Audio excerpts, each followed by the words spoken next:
You know, my memory is a little bit jogged right now. What are the 49ers again? 8 and 0! 8 and 0! 8 and 0! 8 and 0! 8 and 0!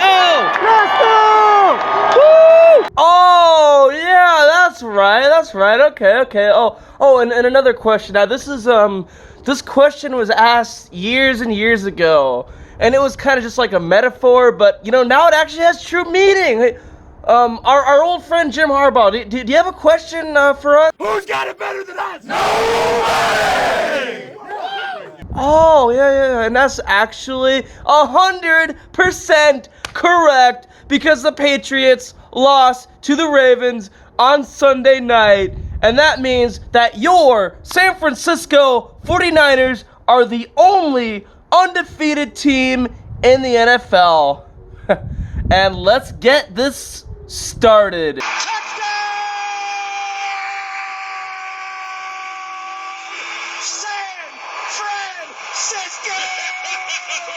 Monday Night Football brings us the return of the rivalry between the Seahawks and the 49ers.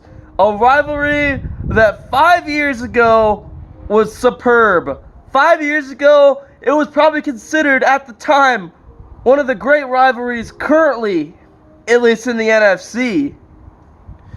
But since then, since Richard Sherman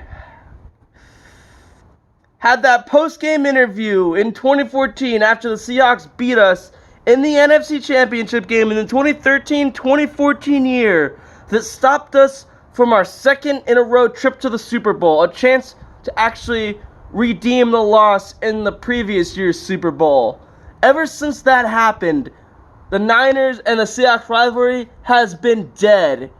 But now, 5 years later, it is restored. 5 years later, it is back.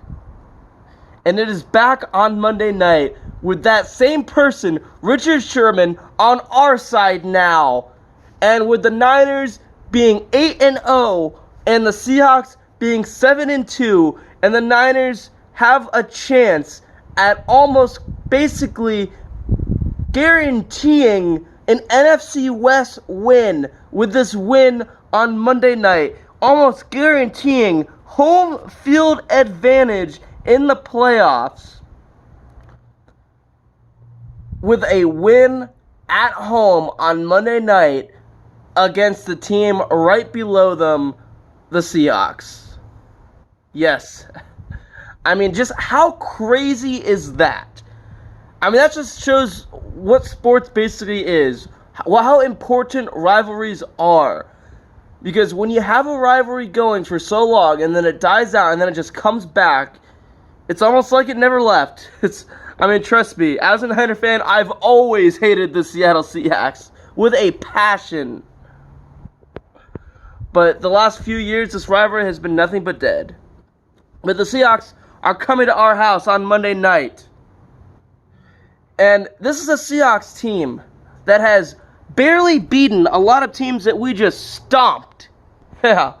Last week, they gave up 34 points to the Buccaneers. Week 1, we held the Buccaneers to 17 points.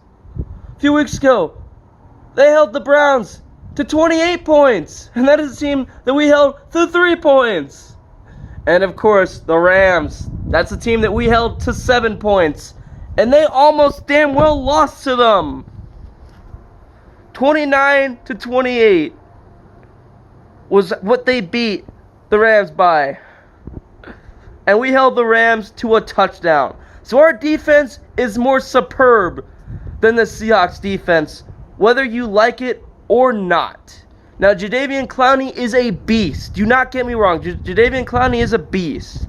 But this defense that the Niners have and what it's been able to do this year, and with it returning back home, is definitely something that the Seahawks are going to have to worry about. Now, Russell Wilson is a beast. Russell Wilson is an elite quarterback. But what has this Niners defensive line been doing all year long. Being able to pressure the quarterback and being able to hold almost every team's offense to a low number of points. And I'm going to say that come this Monday night, the Niners are going to hold Russell Wilson and the Seattle Seahawks to 14 points. Mark my words. That is what's going to happen. Jimmy Garoppolo, Thursday night, again in Arizona against the Arizona Cardinals. Yes, I was there in person. I saw it live. He had 317 yards, 4 touchdowns, and his arm was on point. Jimmy G was a beast on Thursday night. Jimmy G throughout the years had trouble throwing downfield. Thursday night, it was no problem. Now, this Seattle team that we are facing is not the same Seattle team that had that big winning streak against us, which ended last year when Nick Mullins and company and the Niners, with nothing to play for, got that win at Levi's against the Seahawks. Now, this is not the same Seattle team that would always beat us in CenturyLink Field, or what was then Quest Field, whatever you want to call it, the stadium that the Niners felt like they could almost never win. Almost never.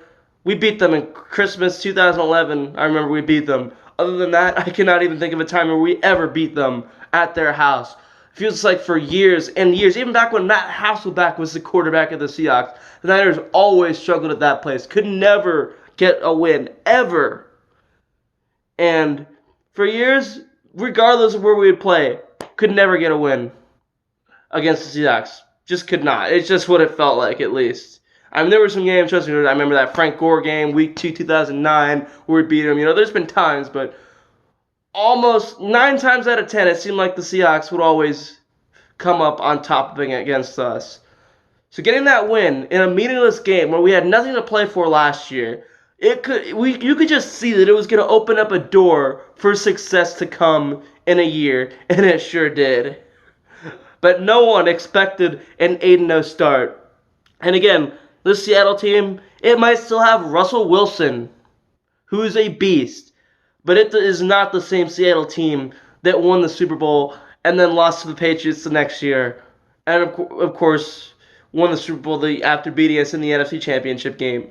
It is not that same team. Richard Sherman, the heart and soul of your defense, is on our side. And by the way, I want to give a big shout out to Richard Sherman last night for coming in clutch and unblocking me on Twitter.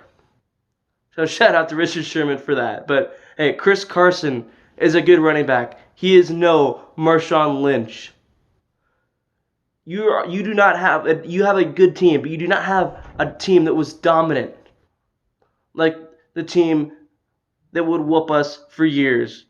And you're facing a team that has ambitions, that has championship ambitions.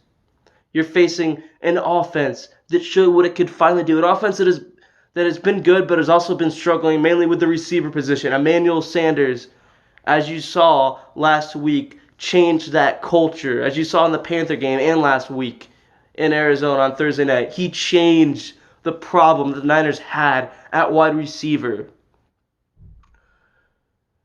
And, hey, you might argue, hey, the defense didn't play too well on Thursday night. And Quan Alexander is out for the year. Quan Alexander is going to be a big loss. But, hey, Fred Warner and Dre Greenlaw can take his place. They can be just as dominant when they need to. Oh, hey, we got Nick Bosa on our defensive line, and that's going to be a great battle to see Nick Bosa go up against Russell Wilson.